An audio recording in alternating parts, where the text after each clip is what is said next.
estudiantil y la colaboración académica. En Valdivia, Osorno, Puerto Montt y Coyhaique. Universidad Austral de Chile. Calidad y compromiso público. Más información en www.uach.cl. Más comunicación. Más universidad.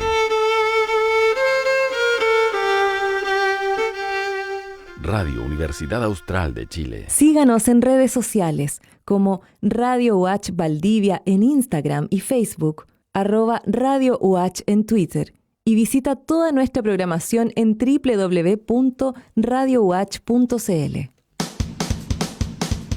En Radio Universidad Austral de Chile presentamos República de los Ríos.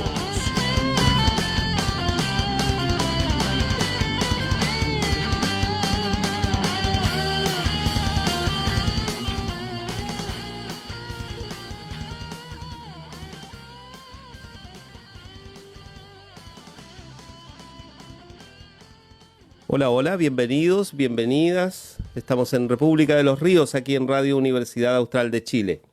Esta es la jornada del día jueves, estamos ya a 11 de junio y la temperatura no nos acompaña.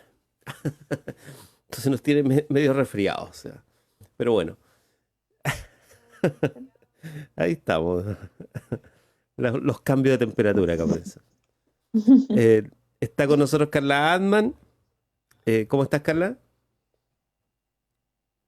¿Aló? Bien, también un poco resfriada. ¿Me escuchas? Sí, perfecto. Sí, también un poquito resfriada hoy día. Yo creo que ayer me pasé un poco de frío, pero bien, aquí estamos. Dentro de todo bien. Qué bueno.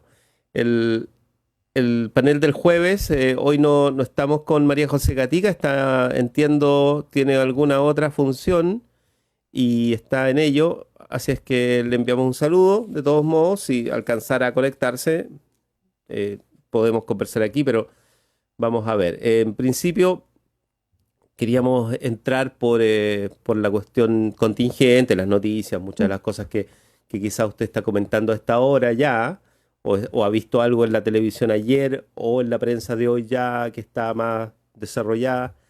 La discusión sobre el famoso instructivo de, podríamos decir, aprovechamiento comunicacional de la situación de la entrega de ayudas, el reconocimiento del gobierno, la elaboración de un nuevo instructivo más claro y directo respecto de tratar de no hacer lo que en principio el otro instructivo decía que había que hacer. Bueno, en ese desorden, digamos, de relatos diversos que se juntan, que se mezclan, obviamente, y usted lo planteaba, Carla, hace un momento, el trasfondo pasa a un plano que no solamente se aleja, sino que se pone difuminado, ¿no? Es como cuando en el zoom difuminas el fondo, dejas de ver cualquier cosa que esté sucediendo allí y los detalles se pierden, ¿no? Entonces el detalle de la relación social en la calle o en los espacios públicos que existe, que se está dando incluso en zonas de cuarentena. La mitad del país prácticamente está en cuarentena, como 9 millones de habitantes. 9 millones, así es. Claro, amerita que uno piense que están sucediendo cosas allí en el seno de la población que evidentemente superan a cualquier institucionalidad que se haya inventado sin este dato de la cuestión social más la cuestión sanitaria asociada, digamos, ¿no? La idea de que existe el contagio, pero también existe el crecimiento de los índices de pobreza, un desempleo que se dispara rápidamente. Incluso los datos lo que más o menos dicen es que el desempleo se habría disparado más de lo esperado, digamos, ¿no? Y que de alguna manera a estas alturas la posibilidad de acogerse a la ley de protección del empleo claramente es un eufemismo, porque el empleo se perdió y mucha gente está a esta altura tratando de reconvertir lo poco que le pueda llegar por ese método, por ese sistema, en vivir, digamos, en sobrevivir. Entonces el tema de la sobrevida es crucial, por eso cobra relevancia la cuestión del instructivo. No solamente porque esté mal hecho o se haya filtrado, de hecho se filtró desde la Intendencia del Ñuble, o sea, se filtró desde quienes tienen responsabilidades directas y que probablemente por algo lo filtraron, ¿no? Porque se sintieron también afectados por un instructivo que los ponía a los funcionarios públicos ni siquiera como gente que ayuda, digamos, sino que básicamente a operar sobre la población, como si fuese un grupo que hay que engañar, digamos, ¿no?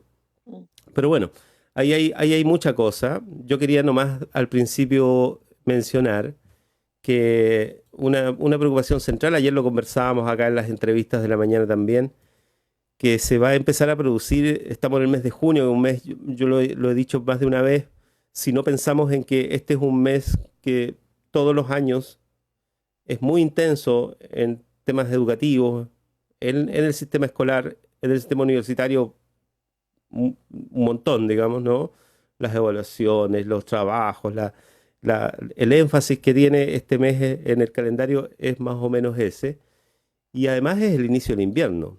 Entonces es un mes bien especial en años normales. Imagínense en estas condiciones. Y ya a nivel nacional, bueno, a nivel internacional, ¿para qué decir? O sea, lo que está pasando con las universidades, que están reinventándose en términos del trabajo online y todo ello. Y a nivel, veía en Madrid, por ejemplo, que están identificando la necesidad de, no sé, de millones de euros necesarios para hacer frente a la vuelta de los estudiantes a las universidades. Entonces lo que va a haber es una beca especial para el ingreso, para volver, digamos. ¿Por qué? Porque el estar fuera te genera una cantidad de costos especialmente grandes en el lugar de donde viene, digamos, en la familia.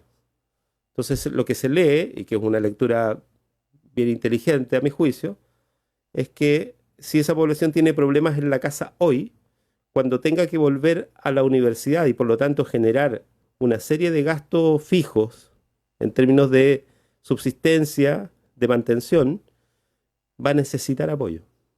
Porque ya no lo va a tener, ya no va a tener una serie de apoyos que tenía antes. Entonces lo que están generando es un sistema de becas especial nuevo. Bueno, esa es una política que podría discutirse perfectamente aquí a propósito de las últimas noticias nacionales que están poniendo al Consejo de Rectores en alerta precisamente porque el gobierno se ha planteado al revés. Quitar fondos que tradicionalmente estaban en función precisamente del trabajo de las universidades y sus estudiantes. Pero bueno, vamos a tener un semestre movidísimo y probablemente sigamos aquí. Carla, cuéntame tus temas de trabajo. Hartos temas, Víctor, además con el mapeo general que haces de los distintos desafíos, sobre todo en este mes que es complicado. Además, hoy día nos estamos despertando con un temporal, con hartos sectores de Valdivia sin luz, que avecina también la crudeza de nuestro invierno y las dificultades aún mayores que se van a venir, porque una crisis sanitaria, una crisis económica y además una crisis ambiental que siempre tenemos en los inviernos por la saturación del aire, es un drama aún mayor este invierno. Entonces, si estamos súper preocupados por eso, pues podríamos conversar porque hemos levantado varias propuestas, te comentaba, en torno a un plan de invierno que propusimos en conjunto con Matías Fernández, consejero regional, hace casi un mes ya, un poquito más. Ya ha costado un mundo que las autoridades efectivamente tomen medidas preventivas en el sur. Así que tengo que contar de eso. Ayer se aprobó un segundo proyecto de resolución que enviamos al Parlamento, que es sobre el control del precio de la leña y el pellet. Antes se había aprobado uno sobre un plan de emergencia de mejoramiento térmico temporal de los hogares, pero en la práctica está en manos del Ejecutivo y desde ahí no se ha movido nada. Entonces, pero bueno, es una preocupación que tenemos, pero no quiero dejar de lado con lo que partías a propósito de las canastas de mercadería que se han entregado. A mí me pasa que, siento que toda esa política pública, porque en la práctica hay que entenderlo como una política pública para enfrentar una crisis, yo creo que está mal. Todo, desde el origen. Yo creo que es importante recordar por qué se necesitaron políticas que entregaran aportes directos a las familias, y el origen de esto era primeramente lograr que la mayor cantidad de gente se pudiese quedar en los hogares. ¿Se acuerdan? Así partió la discusión del ingreso mínimo garantizado, la renta básica y los distintos otros aportes, como por ejemplo la suspensión de los cortes de los servicios básicos, entre otros. ¿Por qué? Porque, bueno, si no trabajamos, o sea, si no hay recursos para garantizar que nos podamos quedar en las casas, teníamos que salir. Y era necesario no salir, y hoy día lo estamos viendo con 9 millones de personas en cuarentena de manera tardía, con las cifras dramáticas que tenemos, que nos posicionan en primer lugar mundial de todos los peores rankings de contagio y de positividad de los test, entre otros. Entonces el origen de esta política era, bueno, que la gente se pueda quedar en casa. Junto con eso llegó hasta la crisis económica, que además todos predecían, pero que se atrasaron mucho las medidas para enfrentarla, y llegó el hambre a los hogares y la falta de recursos, y era algo que no es necesario ser economista para haberlo dicho, pero se sabía que el seguro de cesantía o los finiquitos o distintos tipos de recursos, la devolución de impuestos u otro, te iba a durar mayo, pero ya junio es un mes muy difícil y julio va a ser aún peor porque ya no hay recursos en las familias. Y por eso entonces era necesario inyectar recursos a los hogares.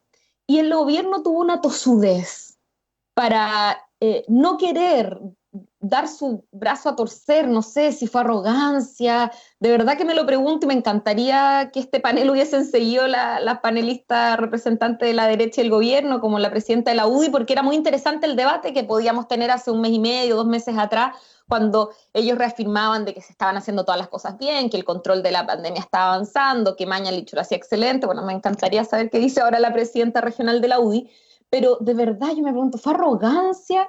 ¿Fue un cálculo electoral mezquino? O sea, ¿qué hizo que el gobierno creyese que era una mejor política entregar canastas de mercadería con toda la logística que implica? Ayer o antes de ayer, las declaraciones del intendente de Santiago, que decía, bueno, parece que no vamos a poder cumplir la meta porque el mercado no estaba preparado para una compra tan grande de mercadería.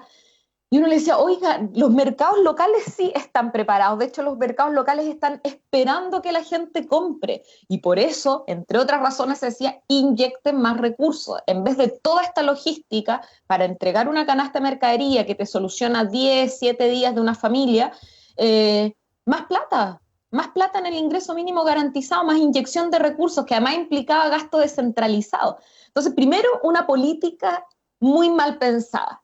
Y después viene este instructivo. Entonces uno dice, siendo así, tratando de ser lo más justo y no criticar por criticar, pero uno dice, ¿esa era la razón? ¿La foto era la razón? ¿La encuesta?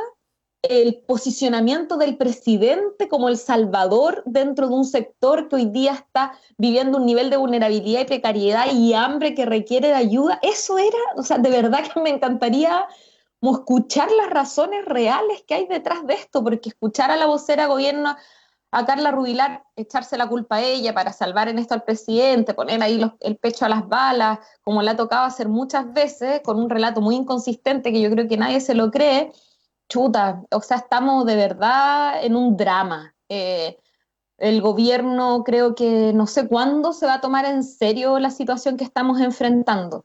Lo de las canastas es un show. Mira, a mí una experiencia aquí local, el día sábado nos tocó ir a entregar una mercadería a propósito de una donación para una olla común en Las Almas, no voy a mencionar el sector exacto, y fuimos a dejar los alimentos para la olla común, y había un despliegue. Yo en un momento pensé que había algún allanamiento o algo, porque estaba lleno, la PDI, militares, un camión, 3 camionetas, bueno, el intendente, el alcalde entregando canastas. 10 canastas con un despliegue de funcionarios y con quienes además el intendente y el alcalde de la capital regional debieran estar, o sea, de verdad delega. O sea, la canasta la puede entregar cualquiera, pero no cualquiera puede estar liderando equipos, diseñando políticas regionales y comunales. Entonces, de verdad que para mí todo este escenario está mal pensado. El gobierno lo ha hecho muy, muy mal, y eso nos tiene a todos muy, muy mal, porque Claro. en la práctica todos deseamos que lo haga bien, si queremos salir Ahora, de esta. la ministra Rubilar decía a propósito del instructivo que estaba muy mal hecho, ¿no? Una cosa así. La verdad es que, o sea, eso también hay que relativizarlo, porque claro, cuando ella sale a cumplir este rol de fusible, ¿no? Mm, Que salta para que no llegue el shock al presidente, bueno, lo que hace es verbalizar algo que en la práctica yo diría que todos los que han trabajado alguna vez en estas áreas saben, y es que el instructivo estaba bien hecho, que el mm, instructivo es así, que por manual son así las instrucciones para hacer comunicación institucional. Y ese mm, es el tipo de criterios que ya están superados un poco por la realidad, ¿no? Están superados por la situación social, no solamente en la pandemia, o sea, sí, o sea, nosotros veníamos viendo los problemas que te genera precisamente este distanciamiento de la realidad, este distanciamiento del fondo, hace rato. Entonces, mm, cuando se entiende la comunicación en este caso, de una acción específica como es la canasta, como una cuestión de posicionamiento, que eso es. El posicionamiento alude al criterio comercial de instalación de marca. mm. Y cuando la marca es la que está fallando, digamos, ¿no? Entonces hay que cambiar rápidamente de discurso, que además es lo que aconsejan los propios criterios de manual, pero ya hiciste, ya y mostraste, digamos, lo que Mm. estabas pensando hacer. Y no creo que eso sea muy distinto en otros países y incluso dentro del país en otras instituciones. O sea, se entiende el posicionamiento más bien como una cuestión que no solamente es mediática, sino que también es como el relato hacia adentro. Es como decir, mira, Mm. nosotros somos capaces de hacer esto. Entonces es un lenguaje interno también muy duro, digamos, es como decir, ojo, o sea, no nos hagamos parte del cuestionamiento social que hay hacia nosotros. Entonces ahí es cuando yo pienso en el que filtra. O sea, ¿por qué tú filtras un comunicado de esas características? Bueno, por eso, por una cuestión, no solamente por una cuestión ética, sino que también es una cuestión porque te están obligando a hacer algo que ya está superado, digamos, ¿no? Y que la gente se da cuenta de eso. O sea, al final. Ahora, bueno, el gobierno va Mira, a yo salir creo, a jugar un poco con esto, el gobierno, que es un poco lo que dicen las encuestas, ¿no? Las encuestas muestran un aumento de la aprobación del presidente, ¿no? Pero claro, creo que ayer lo comentábamos, lo alcanzamos a comentar en el panel, que en cualquier otro país el aumento de aprobación al presidente, y de hecho están habiendo datos así, es mucho mayor en medio de la crisis. En Chile es de 10 puntos, una cosa así. Ese es el sí. problema que O tiene. sea, bueno, tú tienes la expertise en temas de comunicación institucional. Yo creo que para la escuela de periodismo, por lo menos en la Universidad Austral, ese instructivo podría ser parte de las clases y digno de mucho análisis. Usted le pueden sacar ahí mucho análisis al respecto. Yo creo que este instructivo, claro, es por una parte inmoral.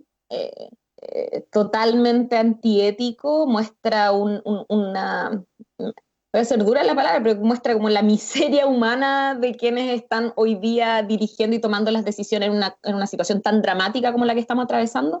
Y además, bueno, hay que esperar lo que dice Contraloría, pero además pareciese ser que es ilegal o está fuera de los marcos legales en torno a los cuales se tienen que entregar las ayudas, porque además este, este mandato que se establece, aparte como de la inmoralidad, de la forma en que hay que tomar la foto, de que ojalá que se vea la sonrisa, que no sé qué, que esto otro, está el tema de destacar que esto es gracias al presidente. O sea, eso es, Sí, claro. creo yo, que es lo que Contraloría va a evaluar como ilegal, porque son recursos públicos.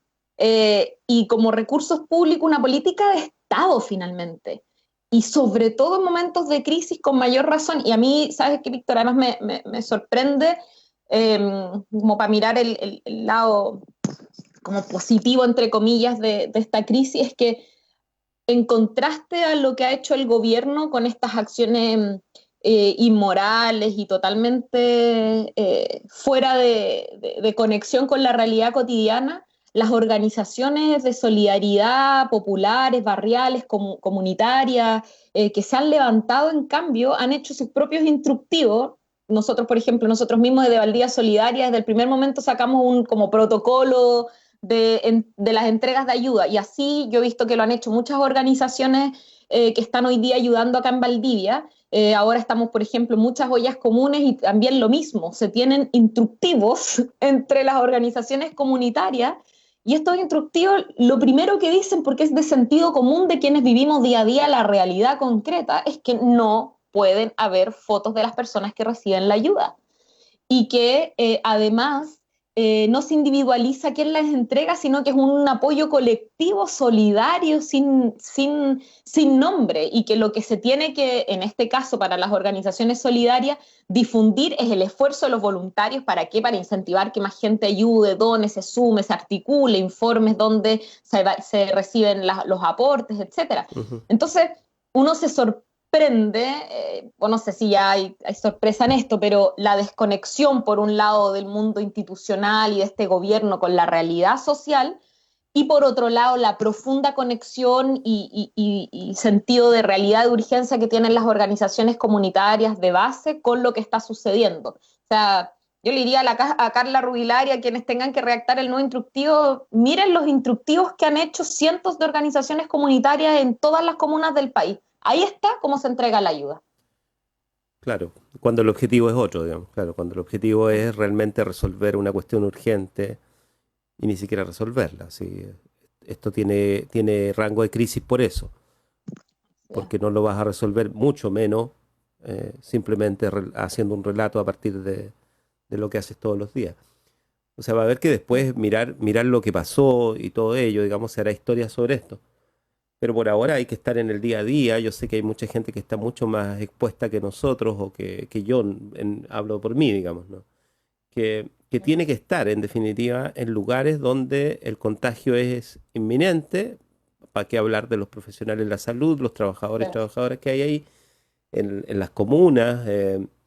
Y se lo mencionábamos ayer a Sebastián Smart, que estuvo con nosotros, que es el director de aquí en la región del INDH, a propósito de qué podíamos decir que son los temas sobre los cuales hay que hacer foco en derechos humanos en este minuto.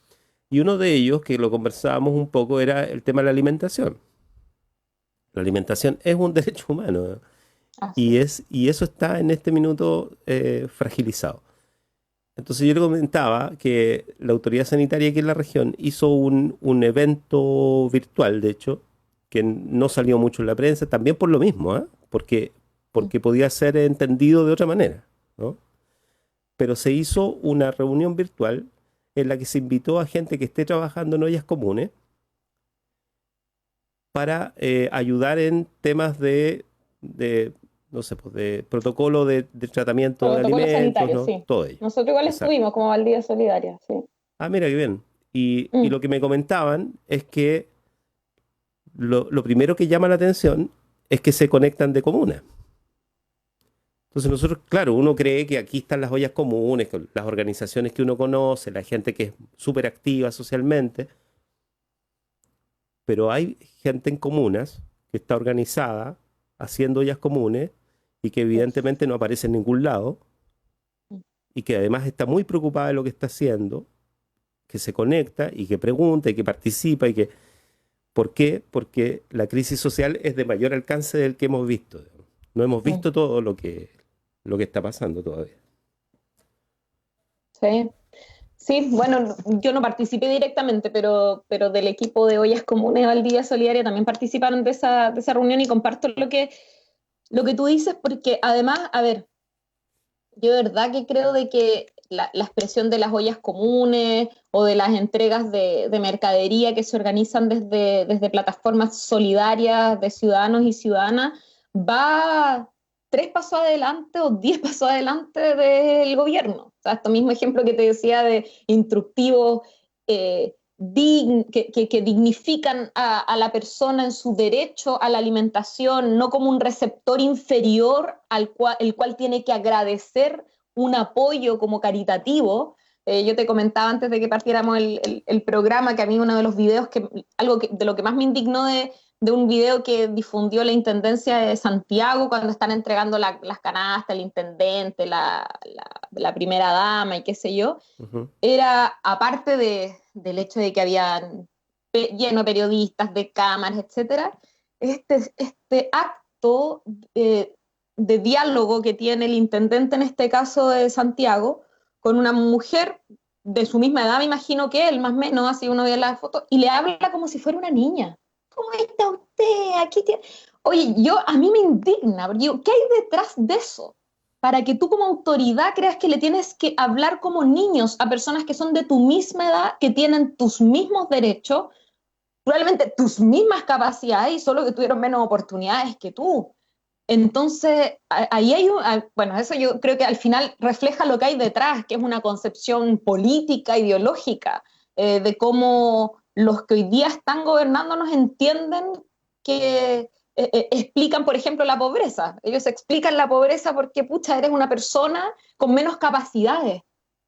Entonces, bueno, y por eso te hablan como niño, y por eso a los adultos mayores les tratan como niños. Oye, no, así la dignidad humana, los derechos humanos, lo que tú mencionabas y hablaban ayer con Sebastián, que también lo escuchaba, o sea, este es un derecho que se está buscando garantizar, no es un favor, no es una ayuda como a la cual hay que estar como en deuda a las autoridades que te las traen, bueno. Pero dicho eso, volviendo al punto, sí, yo creo que las Ujú. organizaciones de Sí. base están 10 pasos adelante del gobierno con preocupados de los protocolos sanitarios. Nosotros, por ejemplo, para ponerte un ejemplo, la olla común del River Plate, que es una olla común que se puso un tremendo desafío porque funciona todos los días con más de 150 almuerzos, entonces la cantidad de almuerzos que se han hecho ya van por sobre los 1.500. Eh, y la rigurosidad sanitaria, sin que tenga que haber ninguna autoridad de fuera, es tremenda. Y solo dos personas en la cocina y todos con sus implementos, y hay un encargado que fiscaliza, que es del propio club, el protocolo de comunicaciones también es riguroso. Ah, y tú te preguntas y dices, oye, y hay gente que está ganando millones de pesos para hacer esa pega y hacer el instructivo y protocolo al gobierno y no los hacen bien. Entonces, al final, no un problema de capacidad, un problema de concepción que tienen de la sociedad. Eh, y ahí yo creo que, bueno, estamos viviendo una pandemia y una crisis sanitaria sobre una crisis política en nuestro país y yo espero de verdad que salgamos de este escenario logrando avanzar en procesos de mayor democratización y de garantización de derechos en nuestra sociedad. O sea, van a haber debate. Hoy día leía en la mañana de que, no sé si lo viste, Víctor, de que hay algunos sectores del oficialismo que están planteando suspender el plebiscito y pasar directamente a la elección de constituyentes. Eh, vamos a empezar a Va escuchar a voces pasar, en la claro. medida en que se acercan las elecciones de suspensión de los procesos democráticos, eh, porque, bueno, acá hay partido y el gobierno mismo está tratando de mantener sus dinámicas y condiciones de privilegio, de control y de poder tal como las ha tenido hasta ahora. Y, y yo creo que ellos tienen claro, y si no, bueno, se van a empezar a dar cuenta de que una cosa es la crisis sanitaria, pero Mm. otra es la crisis social y de desconfianza política que estalló el 18 de octubre y que no se ha ni resuelto ni terminado. Sí, bueno, estamos con Carla Adman Fechi en esta jornada de jueves. Hay quienes han hablado de crisis moral y yo sé que ese es un concepto que se saturó en algún rato, ¿no? Se Mm. saturó, se volvió una abstracción que no dice nada. Pero si tomamos en cuenta la noción de moral en el amplio sentido de la palabra, incluso más allá de sus sentidos estrictos, uno también ve cierta crisis en la moral colectiva, digamos, ¿no? En la moral en términos del espíritu que te mueve, en el sentido de que qué es lo que te mueve, ¿no? Mm. ¿Qué es lo que nos interesa como país en este minuto? ¿Qué es lo que nos interesa? Y claro, ahí la política pasa a ser una cuestión discutible, porque cómo se comportan los actores políticos normalmente se comportan por intereses que no están en ese plano, en el plano de lo colectivo, no, de lo mayoritario, si se quiere, ¿no? Las necesidades de las mayorías. a pesar de los discursos. En general la política no se preocupa tanto en Chile desde los 90, digamos, y es una cuestión que probablemente tenga un diseño también. Se focalizó, siempre se habló del rol, de este rol no subsidiario y todo ello, y que es una cuestión que está en la Constitución incluso, que ya venía de antes y todo ello. Pero se aplicó, se construyó política pública, sí. Entonces son décadas al final de formación de criterios para la implementación de los recursos públicos, y ahora que viene la discusión presupuestaria, es muy difícil que en Chile, o sea, el año pasado, después del estallido social, el gobierno se había abierto a la posibilidad de que el presupuesto se discutiera con base cero, ¿no? Todo desde cero, ¿no? Que no hayan las partidas preestablecidas que existen, sino que haya un debate, por lo menos. Después, obviamente, se construye el Excel, pero que haya un debate desde cero, un presupuesto cero. Hace un rato, hace como un mes, salió en la prensa de que es inviable la discusión del presupuesto cero. Ya no se va a poder discutir así porque la crisis, etcétera, etcétera. Y después viene esta movida que es una movida política que se ha dicho que es muy interesante, del Colegio Médico, que llama a un grupo de economistas y le dice, bueno, entonces hagamos nosotros el ejercicio de plantearnos, que yo creo que viene de ahí, ¿no? De la discusión presupuestaria y de cómo se venía dando esta posibilidad. Y se instala en el país una visión respecto a la crisis, que es una visión alternativa, si se quiere, a la oficial, que es la de estos economistas que plantean básicamente el debate sobre el gasto, como se le ha llamado, que uno podría decir que lo plantean en términos de inversión pública, de inversión social, ¿no? Y estamos en ese momento en que cuando llegue el presupuesto al Parlamento, va a mostrar lo que realmente se quiere hacer, digamos, desde el punto de vista del gobierno. Porque pareciera ser, hasta aquí, que esa propuesta alternativa es una propuesta que no ha sido escuchada, que no va a ser incorporada, y que, o sea, debieran pasar muchas cosas más todavía para que se incorporara una noción distinta de construcción de política pública, incluso ya el próximo año, que va a ser el gran año de la crisis económica, ¿no? Que es donde vas a tener que invertir para recuperar empleo, por ejemplo. Ahí hay una crisis que está por venir, además, ¿no? Y que está cuajándose en una discusión política que es de las discusiones políticas que sí están apareciendo en los medios a propósito del rol del Colegio Médico, de Isquia Siches, de cómo se movió, ¿no? Se movió el interés por la política hacia el rol de, por ejemplo, el Colegio Médico, que cumple este rol de opositor, propositivo en todo caso, que no está cumpliendo la oposición, digamos, ¿no? Y así nos podemos ir metiendo, Carla, en esos otros temas. ¿Cómo lo ves tú? Sí, a ver, yo creo que la propuesta económica y el hecho de que el Colegio Médico, con Isquia liderando, haya tenido la iniciativa de articular además una diversidad de miradas ideológicas desde la economía para pensar en un plan de políticas económicas concretas para el país, fue potente no solamente por lo que se propone y por el hito político, por la generación de una contrapropuesta a las acciones del gobierno, sino que además porque creo que pone sobre la mesa el foco en que toda crisis sanitaria no es solamente un problema médico, sino que es un desafío socioeconómico.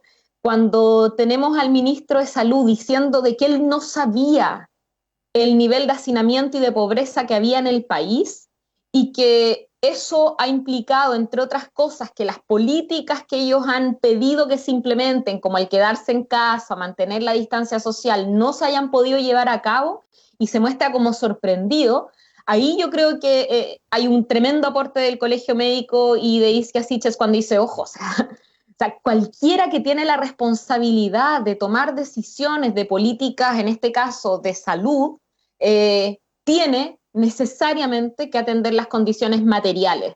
Y no saber las condiciones materiales y reconocer como ministro de Salud que no las sabes cuando tienes, o sea, los informes si no los has vivido y no los has visto, tendrás los informes de hacinamiento y de pobreza a cada una de las comunas y tienes al ministro de Desarrollo Social al lado para preguntarle y una mesa de trabajo articulada y que no lo hagas y que digas con tanta desfachatez de verdad de que finalmente te ves sorprendido por una realidad que tú debieras manejar porque es la que estás enfrentando.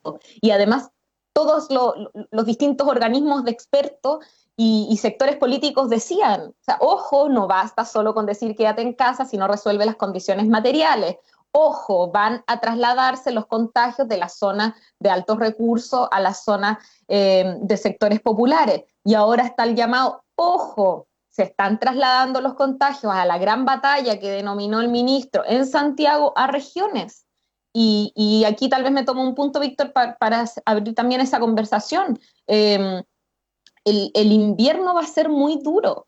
Y ya están aumentando las cantidades de contagios diarios en la zona sur del país y se ha alertado la zona sur del país, sobre todo las capitales regionales, en eso Concepción, bueno, Temuco, sin duda, que además estuvo con un pic muy importante y con un drama tremendo a propósito de los contagios, acá mismo Valdivia, somos además comunas con altos niveles de saturación ambiental. Y ya no es solamente un informe de la Universidad de Oxford, sino que son un conjunto de informes de varias universidades internacionales y también de estudios acá a nivel nacional que indican que mayores niveles de saturación ambiental aumentan los niveles de contagio e incluso de letalidad a propósito del coronavirus. Entonces uno dice, bueno, ¿y cuáles son las políticas preventivas para el sur que se están tomando? Y uno no las ve. ¿Y uno en qué ve a las autoridades? Volviendo al punto inicial con el que partimos conversando, entregando canastas de mercadería. Entonces eso realmente es muy preocupante. Nosotros estamos acá muy preocupados porque, y de hecho te cuento que el día lunes, como a las 5 de la tarde aproximadamente, le mandamos un correo con una carta abierta al alcalde de Valdivia, con un conjunto de propuestas y de principios que fueron el resultado de unos diálogos económicos que hicimos acá en Valdivia, que le denominamos diálogos por la protección y reactivación del empleo digno y la inversión local. Hoy nos juntamos a dialogar personas que en términos políticos podemos tener muchas diferencias incluso, pero nos sentamos en una mesa virtual a través de Zoom por 3 fines de semana seguidos con los presidentes y presidentas de los barrios comerciales, con empresarios vinculados a la construcción, al transporte, dirigentes de la agricultura familiar campesina, innovadores, académicos, la CUT, el trabajadores y trabajadoras de la cultura, para poner este énfasis, es decir, oye, ojo, hay políticas que son las de asistencia diaria, cotidiana, como la entrega de canastas, leña y gas, que son las que están gestionando también el municipio, que está muy bien que se hagan, que son sumamente necesarias, pero que, bueno, delega, hay equipos, tienes equipos municipales, tienes a transportistas de escolares particulares diciendo que no tienen pega y que están con disposición a trabajar, obviamente, pero con disposición a contribuir a que se entreguen las canastas, porque teníamos supuestamente 3.200 canastas, uno no sabe si se han repartido todas o no, porque al ritmo de lo que yo vi en Las Ánimas el otro día, de una parafernalia de más de 15, 20 funcionarios, 5 automóviles para entregar 10 cajas, obvio que no vamos a lograr lo que se necesita si es que el alcalde quiere estar en todas las entregas.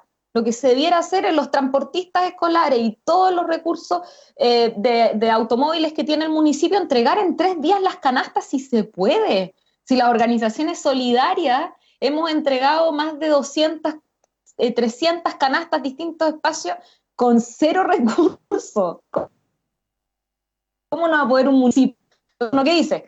Pongan a trabajar a gente que haga eso y quienes tienen que liderar, en este caso el intendente y los alcaldes y alcaldesas de nuestras comunas, pongámonos a trabajar en lo que se tiene que hoy día estar también enfocado, que son estas políticas de protección del empleo y la reactivación. Hay dramas como el cobro de las patentes, qué va a pasar en el verano, cómo hacemos inversiones intensivas para que haya más generación de empleo. Entonces, bueno, hay mucho que se tiene que hacer y que no se está haciendo. Sí, que estamos con Carla Adman Fechi. Bueno, ahí hay una conversación. Yo te lo planteaba también en función de quizá entrar un poco en el tema político en esta última parte, pensando en la política también como aquello que hacen las organizaciones políticas, ¿no? Que claro, lo otro también lo era. Pero pensando te planteaba esto de Discasiches porque efectivamente es un buen ejemplo de cómo la política se ha trasladado, y eso es fruto también de lo del 18 de octubre. O sea, el 18 de octubre te abre una crisis de representación donde ya la había, pero te empieza a resolver una cuestión que estaba pendiente, que era este tema de la renovación de la política, digamos, ¿no? Entonces, la renovación de la política se está tomando espacios donde no los había podido hacer, donde no había podido hacerlo. Me refiero a el posicionamiento público de figuras sociales, ¿no? De actores sociales, ya no de actores mediáticos, ¿no? Sino que uno podría decir la política era bastante más televisiva antes que ahora, digamos. Ahora la política es un poquito menos televisiva y está un poco más en el plano de las preocupaciones sociales. Y el rol de Isquia Siches claramente es eso, ¿no? O sea, es alguien que habla de la pandemia, que habla de la situación sanitaria, pero que también entra en la discusión sobre la cuestión social y rápidamente empieza a aparecer como un actor político, ¿no? Ya no solamente representación gremial. Eso que pasa en ese caso, que es un buen ejemplo, eh, muestra además en lo que le está pasando a los partidos políticos, ¿no? Y la discusión que hay, me imagino, digamos, en el Parlamento en este minuto, que es acerca de cómo retomar desde ese mundo el posicionamiento de las ideas, de los debates que están en este minuto sentados en la discusión parlamentaria y que podrían ser en el futuro también elementos para construir una apelación al electorado, digamos, ¿no? Un buen programa presidencial, un buen programa incluso para el plebiscito constitucional, ¿no? Para los electos en el debate constitucional. Uno podría decir que sigue Chile a la espera un poco de qué pasa con las oposiciones, digamos, ¿no? Y ahí yo creo que aprovechemos que tú estás acá, tú eres dirigente regional de Revolución Democrática, para hablar rápidamente de ese rol, digamos, de ese rol de la política en el ámbito del Parlamento, que es el Frente Amplio. Y claramente, más allá de la vicisitud esta interna del Frente Amplio, de cómo se ha ido desarrollando ese debate interno, lo que está pasando en el mundo de la oposición es que no hay un gran acuerdo de oposición, no va a haber, pareciera, un gran acuerdo de la oposición, tampoco va a haber un gran acuerdo nacional, como se habló en su momento, y es el momento también como de empezar a preguntarse qué propone cada sector. Y ahí, más allá de los nombres y de las figuras, comienza a ser fundamental qué rol del Estado se propone, qué capacidad de intervención en la economía piensa cada sector, de cara un poco a lo que tú misma dices, digamos, ¿no? Van a venir los momentos en que la gente va a demandar precisamente que se intervenga. Entonces, el cómo se interviene va a ser materia también de debate electoral, digamos. Y ahí viene la discusión presidencial después, digamos, pero en principio quería tu opinión respecto de lo que le está pasando a la propia, ¿no? coalición en la que tú trabajas, digamos. ¿Qué le pasa al Frente Amplio con estas cosas? ¿Y qué capacidad tiene para entrar? Porque se ve bastante disminuido respecto de un debate político que ya salió un poco del Parlamento y que más encima tiene a los partidos con el problema de credibilidad que los tienen. Sí. Mira, es compleja la situación. Además, bueno, yo lo miro siempre muy, muy desde nuestro territorio sur y desde el ser región, y nosotros además como Frente Amplio acá, que no tenemos representación parlamentaria. Y a ver, yo creo un par de cosas para puntualizar. Uno es que yo creo que la política desde el Parlamento, o la articulación de oposiciones desde el Parlamento, de la oposición desde el Parlamento, yo creo que fracasó como estrategia. Y yo soy de la idea de que eso se tiene que empezar a asumir desde todas las coaliciones, desde todos los partidos. Y fracasa por varias razones, dentro de eso desde las mezquindades, individualismos, caudillismos, sin duda, pero también por una cuestión estructural de nuestro país. Estamos en un país profundamente presidencialista y centralizado. Entonces, hay un punto de articulación de las oposiciones en donde incluso yo creo que se ha sido muy proactivo en políticas concretas en este periodo. Se propuso y se dijo el ingreso mínimo del gobierno no es suficiente, necesitamos una renta básica garantizada, 450.000 pesos para 4 personas. Nos tenemos que hacer cargo de la situación de las mujeres madres, hay que extender de manera extraordinaria el postnatal. Se tiene que asegurar internet gratuito, se tienen que suspender el cobro de los servicios básicos, se tienen que posponer las clases y suspender el SIMS y la PCU, y así, un conjunto de medidas que yo creo que están conectadas con el sentir y necesidad de la gran mayoría de nuestro país, pero no se pueden tramitar en el Parlamento, porque te las declaran inconstitucionales, tal como el gobierno lo ha hecho a través de sus instructivos a sus propios parlamentarios, o derechamente porque están fuera de las potestades de los parlamentarios y son solo materia que le corresponde al Ejecutivo. Y en contraste con eso, que es lo que yo veo del mundo de las oposiciones en los territorios, es que ahí sí se está haciendo harta pega. O sea, obviamente los alcaldes y alcaldesas, sin duda, que han logrado articular desde el 18 de octubre, lo hemos conversado en algunos momentos antes en la radio, del espacio municipal, como una conexión mucho más sentida y directa con las necesidades de la gente, y no solo como en esta típica frase, la necesidad de la gente como lo cotidiano, el hoyo de la calle, ¿no? De verdad como la necesidad de más participación, de más democracia, de más recursos, de garantización de derechos, etc. Y yo creo que en los territorios y en las comunas hay mayor posibilidad de articulación de ejercicios de oposición en donde además los partidos se diluyen un poco en las organizaciones sociales, que yo creo que es lo que corresponde también. A los partidos les ha jugado muy en contra y el 18 de octubre en adelante pasó la cuenta de eso, de transformarse también en instituciones desconectadas con el mundo cotidiano, popular y social. Y eso pasó la cuenta. Y yo creo que los partidos que van a sobrevivir de este periodo, quienes van a poder entregar propuestas contundentes de un proyecto de sociedad distinto que convoque, que sea mayoritario y que nos saque de las crisis que estamos enfrentando, van a ser partidos que logren diluir de mayor forma, difuminar esa división entre el partido y la gente, entre el militante y el dirigente social o el independiente. Yo creo que ahí hay una tarea importante y por lo menos desde región y desde los territorios es eso lo que hemos tratado por lo menos de estar haciendo nosotros y nosotras. Estamos trabajando diariamente fundidos en la realidad cotidiana de la cual además somos parte y creo que por ahí va la clave. Uno podría decir que la UDI fue la que hizo eso, ¿no? Y que la hizo la UDI hace popular. rato, digamos, ¿no? Claro. O sea porque tampoco es que los partidos se transformen en una serie de organizaciones sociales, o sea, eso es imposible, pero la relación trabajada más inteligentemente y todo ello, más intensamente, es algo que la derecha ha hecho bastante en este país, y le ha resultado bastante.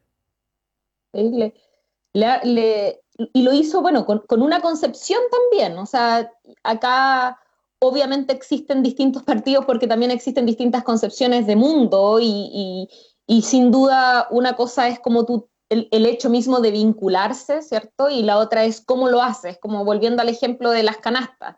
El hecho de entregar una canasta de mercadería es el mismo, pero es muy distinta la concepción y la relación que establece y el nivel de empoderamiento o dependencia que se establece entre la ciudadanía y la institución, sea Estado, sea partido, si es que entregas esta canasta hablándole como niño y sacando fotos y diciendo agradézcale al presidente, si entregas una canasta sin sacar fotografía y señalando y poniendo énfasis fundamental en que es un aporte colectivo de múltiples redes y que es algo que se merece la persona que lo recibe como cualquier otra persona porque es un derecho. Entonces, el hecho de la entrega de la mercadería es el mismo, pero la concepción que hay detrás es distinta y el efecto en quien recibe en este caso, en este caso como el ejemplo de la mercadería, yo creo que el efecto es distinto. Una te sientes en deuda como un desvalido que le debe algo a una institución y lo otro te empoderas y dices, bueno, si esto es lo que me merezco nomás, o sea, es mi derecho. Claro.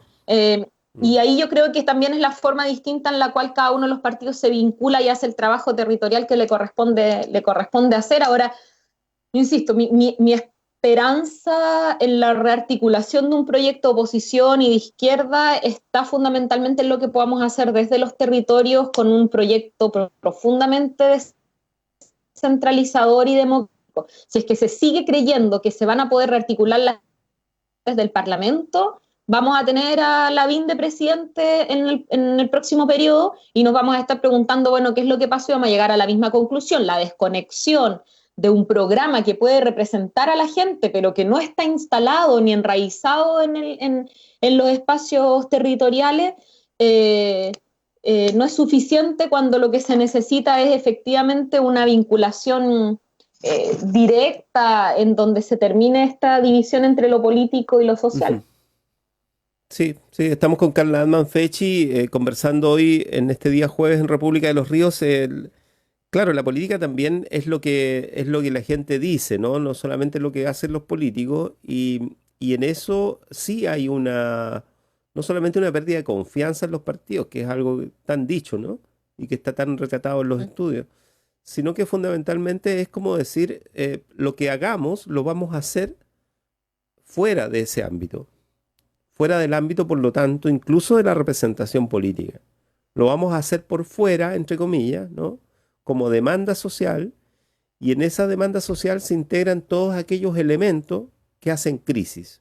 Desde la violencia intrafamiliar, por ejemplo, estoy solamente colocando titulares, digamos, hasta lo que puede ser la desigualdad territorial, ¿no? O la situación de las comunas o de las comunidades mapuches que viven en una situación de exclusión, por ejemplo, ¿no?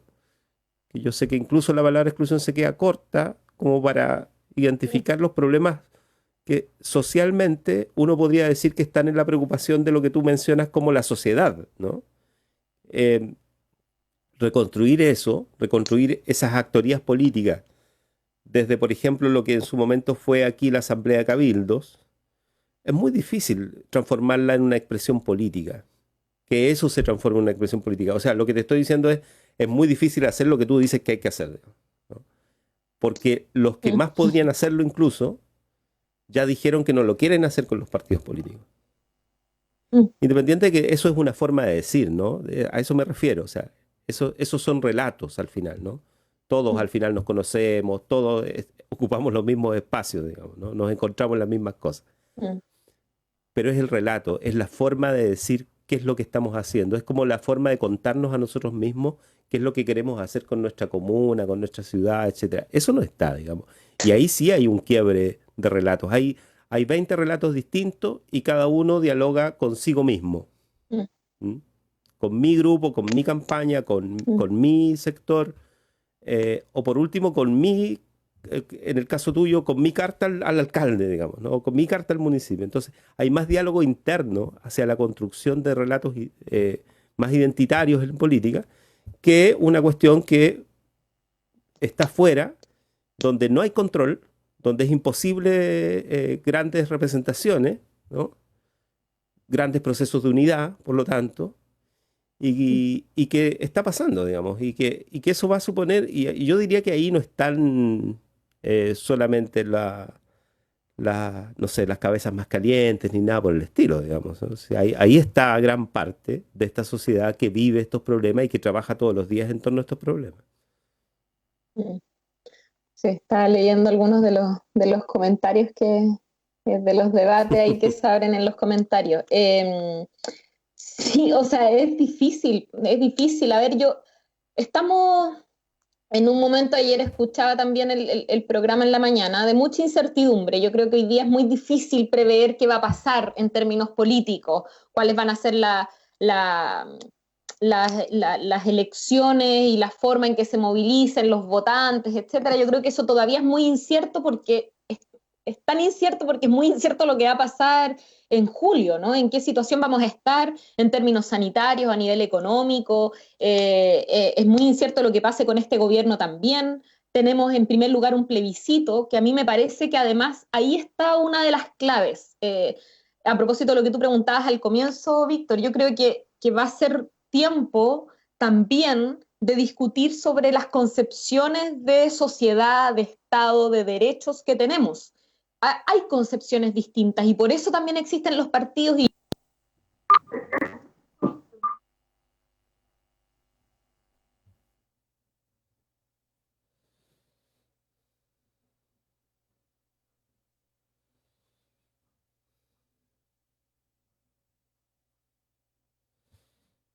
los partidos son necesarios.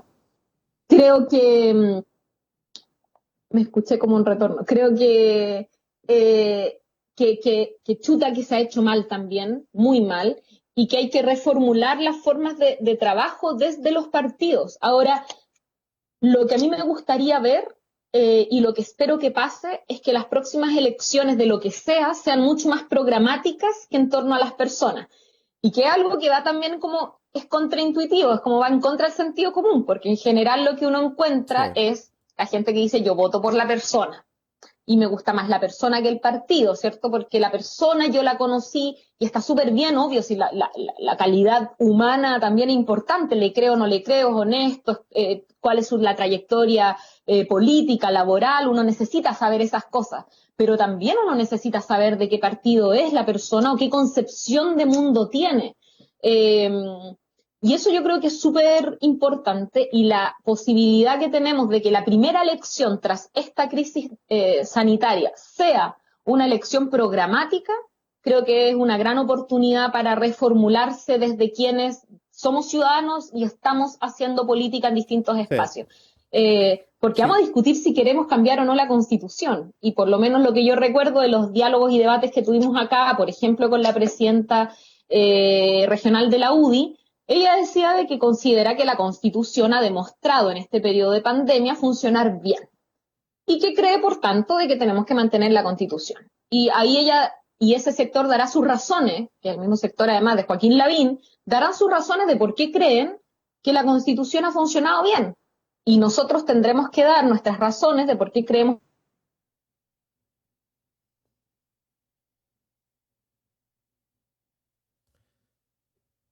No te escucho, Carla. Bueno, es los últimos minutos del programa. Se nos fue abajo la Sacar señal. recursos de las Ahí está. AFP, etcétera, etcétera. Sí, se nos había ido un poco la señal. Claro, en los últimos minutos nomás, porque ya viene, de hecho, ya está organizada la videollamada ahí del programa que hace nuestra colega Verónica y que ya va a comenzar, Verónica Ruiz, y que tiene que ver con el trabajo en el área ambiental de la universidad, pero que el campo sustentable es más que eso, digamos, y va a tener invitados allí. Lo último, nomás porque evidentemente vamos a tener mucho tiempo después para conversar, espero, sobre esto, pero creo que es bueno contextualizar esto en tu caso, en el tema de la campaña al municipio, porque el municipio de Valdivia va a ser, más allá de que sea una batalla electoral entretenida, ¿no?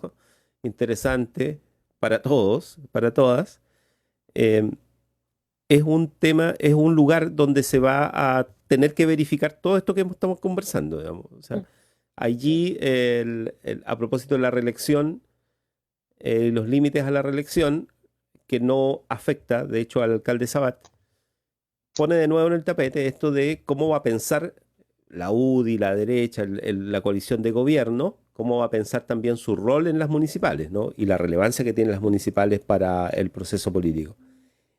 Y probablemente se ponga mucha energía en eso. Y evidentemente en Valdivia lo que ha pasado en las elecciones es que precisamente gana la coalición de derecha, fundamentalmente por la dispersión del resto de los conglomerados, digamos, ¿no? Salen 2 o 3 candidaturas y eso se diluye por muy poco en todo caso, y todo eso de la estrechez en la decisión y toda la historia que ha habido al respecto, pero me refiero a que el momento de la elección municipal en Valdivia va a ser un momento especialmente crítico en todos estos aspectos y puede terminar para un lado o para otro, en principio, pero vamos a poder mirar ahí cómo se mueven todos y todas. Todos los liderazgos de del espacio público que hemos visto en los meses anteriores, haciendo no solamente respuesta a la crisis social actual y sanitaria actual, sino que antes movilizada en torno a la cuestión constitucional o a la cuestión de los cabildos, a la cuestión de la presencia en la plaza, etcétera. Los vamos a ver a todos y a todas reaccionando respecto de una cuestión concreta, que es cómo se constituye una carta electoral para el municipio de Valdivia. Sí.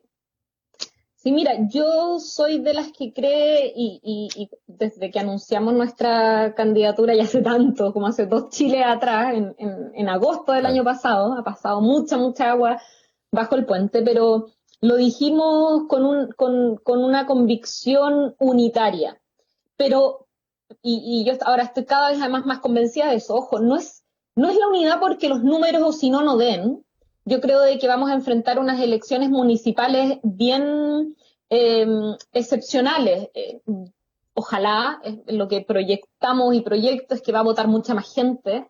Hay que ver qué pasa, vamos a estar antecedidos por un plebiscito, van a estar acompañadas estas elecciones municipales con elecciones de constituyentes, o sea, vamos a tener un escenario político electoral distinto. Creo yo que por tanto va a votar mucha más gente, y por ende los cálculos anteriores de la sumatoria de tal o cuales candidatos para lograr un mejor resultado creo que se van a ver superadas. Entonces, a ver, nuestra voluntad de la unidad no es porque o si no los números no nos dan. Yo creo que con muchos o no con todos los números nos pueden dar igual. El tema es si somos capaces o no, porque esa es la voluntad de llegar a acuerdos de un tipo de comuna.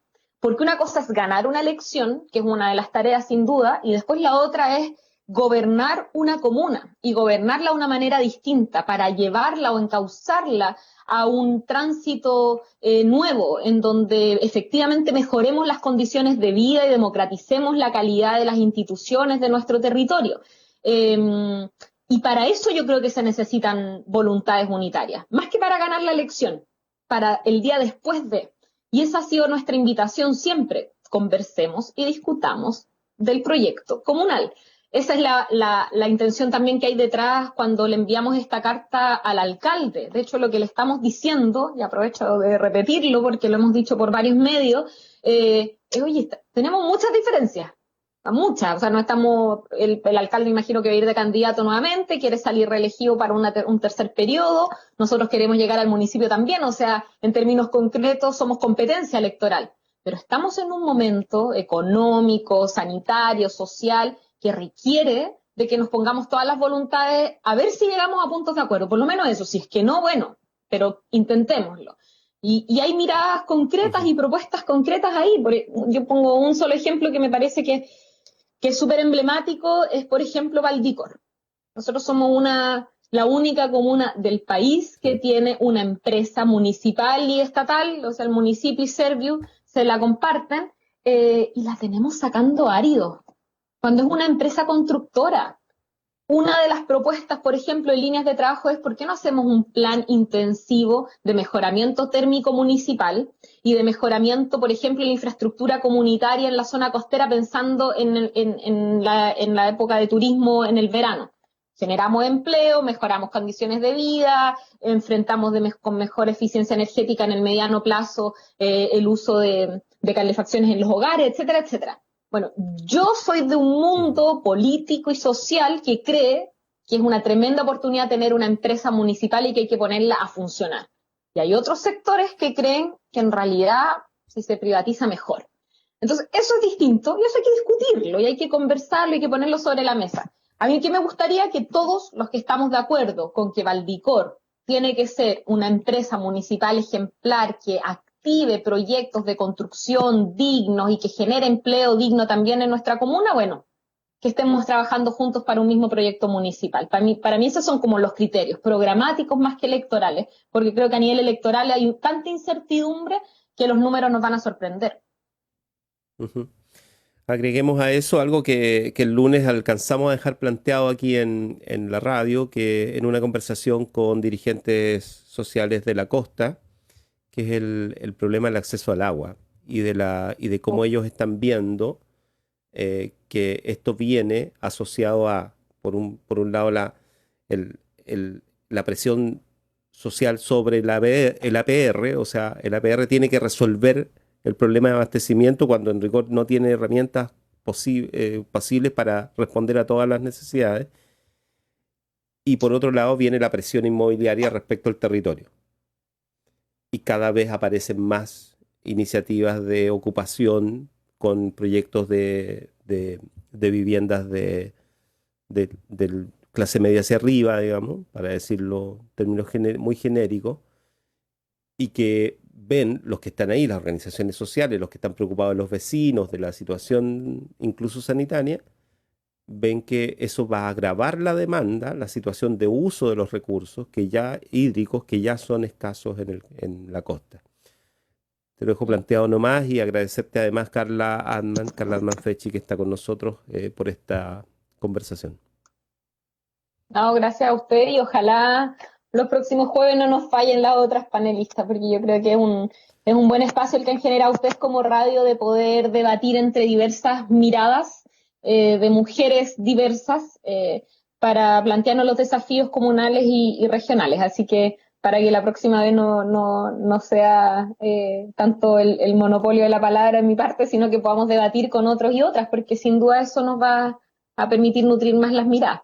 Así que gracias a ustedes, y llamado ahí a nuestras amigas de que se conecten el próximo jueves. Que se conecten, de que hagan lo posible. Erika Rojas, tú mencionabas la presidenta regional de la UDI, que en su rol de concejal no ha podido estar en los últimos 2 jueves, pero bueno, ya retomaremos alguna posibilidad de incorporarla a la conversación, porque sí ha tenido muy buena disposición y va a seguir estando, digamos, esa es su intención. Carla, nos reencontraremos. Bueno.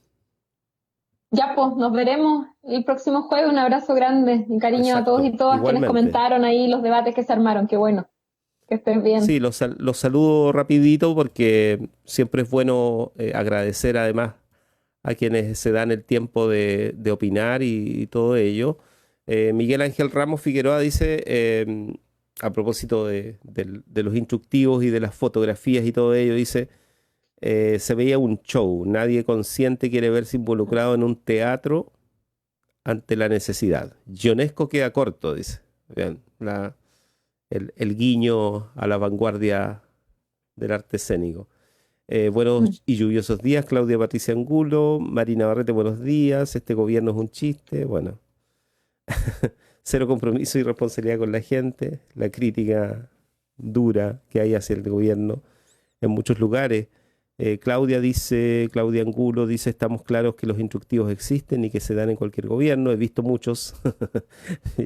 Bien, gracias por esa confesión, pero el nivel de miseria humana de este supera cualquier nivel ético y moral.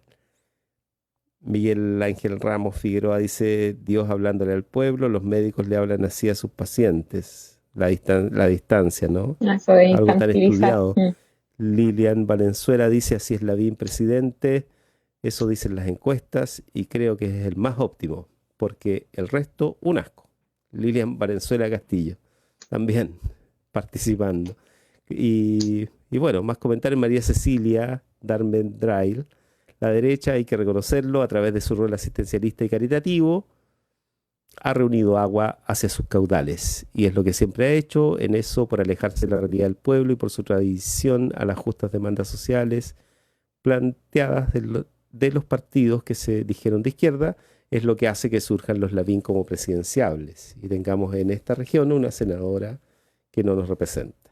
Bueno, también parte de la crítica que circula, Claudio Sepúlveda envía salud, especialmente a Carla, y se reiteran los comentarios de los participantes. Un gusto a todos, a todas, qué bueno que participan y seguiremos conversando aquí.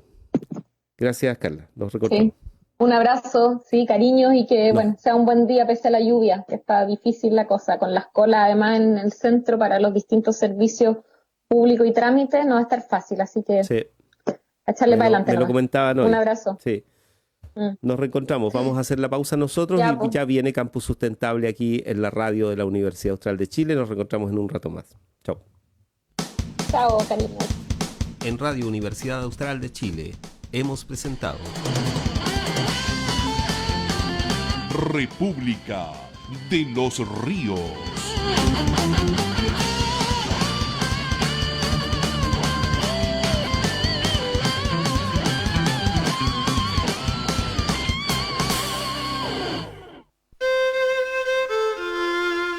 Más comunicación. Más universidad.